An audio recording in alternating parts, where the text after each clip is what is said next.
母语的重要在于灵魂跟灵魂之间的连接。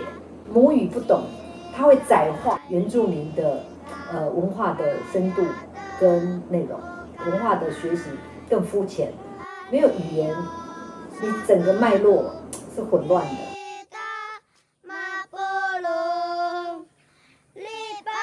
从小到大的求学过程中，我们在教育环境里面没有接触到我们的母文化。那我会每天愿意开20分钟的车程带孩子来这边念书，是希望孩子不要忘记自己的根，然后不要忘记自己的母文化。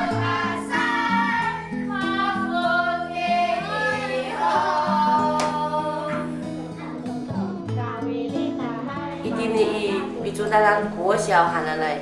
在礼拜40分钟古比那那多吧，都能帮助孩子个等。anu一定的那era古全族语共学语言来，那都唔忙在那米，那那都能帮助孩子教。台来伊都爱这个，把我那个古那在教能帮助。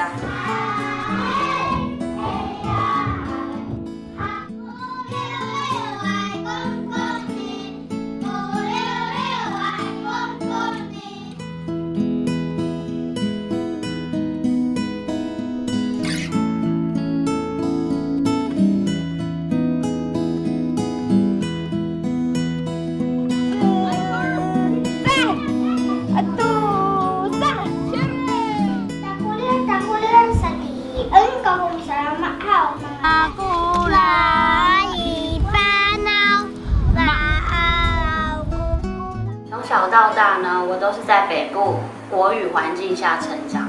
我是来到这边才跟小朋友一起学习母语的。那这个地方对我跟小孩来说是非常重要，是让我们重新学习母语跟认同自己身份的地方。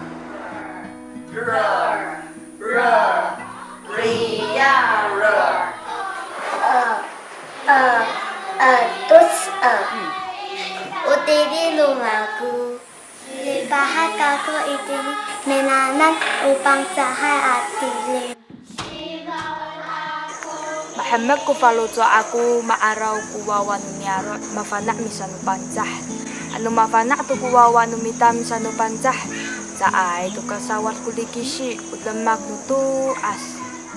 这个母语学校全台湾唯一一群集体共事的妈妈或小孩子，其实是奉祖灵之名让我们的孩子有唯一，也可能是最后的一个契机。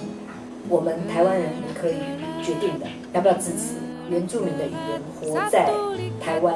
从这个幼儿园开始，我们会心疼一个美丽的文化消失，不是因为阿美族的事情而已，是全人类的事情。Satu likat tufu'i